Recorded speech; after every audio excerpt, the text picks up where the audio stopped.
odayaasha dhaqanka culimadiinka dhalinyarada iyo siyaasiyiinta mid ka mid ah beelaha Soomaaliyeed ee degta gobolada dalka ayaa kulan ay isugu yimaadeen magaalada Muqdisho waxa ay kaga warameen xuquuqda ay sheegeen inay kaga maqan tahay golaha shacabka baarlamaanka Soomaaliya oo kursi beesha ay ku lahayd oo kaga maqan yahay in ka badan 8 sanadood. xubnaha ka qayb galay kulanka ayaa soo jeediyey in ay ku baaqayaan in si degdeg ah dib loogu soo celiyo kursigaasi. xibin ka maqan beesha ee Jafay muddo 8 sano ah xibintaas oo ku lahayd beesha baarlamaanka jamhuuriyadda federaalka Soomaaliya oo ku dalbanayso beesha muddo 8 sano ay ka maqnayd in loo soo celiyo beesheeda si nabad ah. marka waxaan ka codsanaynaa dhammaan inta u dooda xuquuqda beelaha kale waxaan ka codsanaynaa anaga kursigeena waa u baahannahay koonfur galbeed oo kursigeena ka soo gala qaasadan Shabeellaha hoose oo ka soo gala madaxweynaha koonfur galbeed lafta gareen waxaan leenahay kursigaas gobolkaaga oo ka soo gala adaa madax ka ah inaa kursigeena aan si sharaf leh aad inoogu soo wareejiso aan ku helnaan codsanaynaa nabadoonada fadhigan ay macnaha yimaadeen shirkan waa ku soo dhaweyneynaa malaaq Sharey Maxamed Iimaan oo malaaqayna guud ah malaaq kale oo beesha leedahay oo aqoonsanahayna ma jiro ilaa malaaq Sharey Maxamed Iimaan mooyee madaxweynaha koonfur galbeed waxaan u sheegayaa xibintaas waxay ka maqan tahay daafeed ay ka maqan tahay waayo shaxdii Soomaaliya loo qeybiyay haduu gacanta ku haystana dib ha u eego xibintaas eeyla askale wala weynaan ay soo gashay haddana way maqan tahay marin jaamaca wasa bootisay waxayna ku tuurtay sheeg kisma ay geysay waxaan rabnaa dawladda dhexe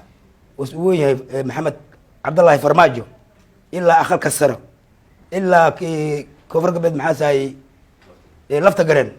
xibintaas anaga iskale caba anaga le maana anaga le waa la og yahay nimog malaha حقوقنا واي سديت سنة عنيسي سديت سنة عنيسي حقوقي عنيسي وكان ما أمال مرنت هذا مكسوينا. عبد الرشيد سوغو كولو oo kamid ah dhalinyarada ka soo jeeda beesha ayaa aqriyay qodobadii ka soo baxay warmurtiyeedka laga soo saaray kulanka. waxaan dhammaan madaxda dawladda federaalka Soomaaliya madaxda maamul goboleedyada dalka iyo dhammaan qabaa'ilada beelaha jariirweyne ee aan qoonda wadaaganahay codsi u soo jeedinaynaa kuna wargelinaynaa in xubinta matalada baarlamaanka Soomaaliya ay ku lahayd beesha Eeyla Jafay dib loogu soo celiyo kursigeeda. xubintaasi oo si sharci darro ah ay kaga maqan tahay muddo 8 sano taasi oo ay beeshu ka soo qaadatay awood qaybsigii ambagaati ee beelaha Soomaaliyeed 275 xubnood ee baarlamaanka ay ku soo qaybsadeen. taasi oo ilaa haddan lagu soo xulo xubnaha baarlamaanka ee golaha shacabka.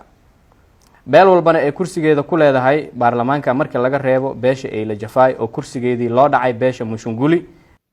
ugu dambeyn malaaq Maxamed malaaq Sharey malaaq Iimaan oo ah malaaqa guud ee beesha ayaa sheegay in dalka aysan marti ku ahayn xaqna ay u leeyihiin inay ka qayb galaan siyaasadda. maxaa noo diiday meesha la yiraahdo heshiisinta Soomaaliyeed oo Soomaaliya weerar anaga aan tagno maxaa noo diiday yaa naga reebay maxaa noo diiday howlaha ummadda Soomaaliyeed qabsanay inaan tagno loogu yeer maxaa diiday ila dalkeena dhaqaale marti ma ka ihina waxaan rabnaa haday cadaalad jirto oo ummaddaas loo cadaalad falayo musuqan la dagaalayna ayaan mar walba maqalnaa musuq hadii la dagaalayo waxaan rabnaa kursigeena in Maria Awees ay isku sharaxan ayna soo sharaxan internetka ka arkay inay leedahay masharaxa war say leedahay masharax u tahay kursiga aad malahay wala yaqaan Xaaji Aadan Xuseen maama laha gobolka Shabeellaha hoose oo ka soo galay in bagaad shaxdii lagu soo diray ma ku jirtid adiga maxaa ku lahaatay adiga